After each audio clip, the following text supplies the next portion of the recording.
జై తెలంగాణ. అందరికీ నమస్కారం. ఇవాళ 195వ సావిత్రిబాయి పూలే గారి జయంతి సందర్భంగా అందరికీ శుభాకాంక్షలు తెలియజేస్తా ఉన్నాను.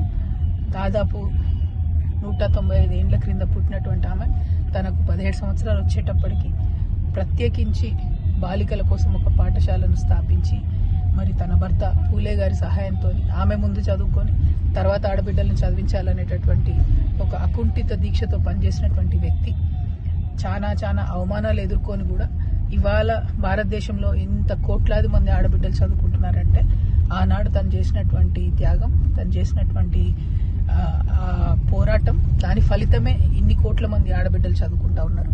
మరి మనం కూడా ఇవాళ సావిత్రిబాయి పూలే గారి జయంతి సందర్భంగా ఎక్కడెక్కడైతే ఆడబిడ్డలు తక్కువ చదువుకుంటున్నారో, ఎక్కడైతే ఫీమేల్ లిటరసీ రేట్ తక్కువ ఉందో ఆయా ప్రాంతాల్లో ప్రత్యేక శ్రద్ధ పెట్టి పనిచేయాలనే సంకల్పం తీసుకుంటే ఇంకా చాలా మంది ఆడబిడ్డలు చదువుకునే ఆస్కారం ఉంటుంది.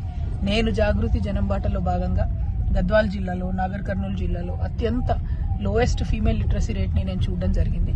సో నేను తప్పకుండా అక్కడి ప్రాంతాలలో లిటరసీ రేట్ని పెంచడానికి, ఫీమేల్ లిటరసీ రేట్ని పెంచడానికి నా వంతుగా ప్రయత్నం చేస్తానని ఇవాళ సంకల్పం తీసుకుంటున్నాను. Thank you.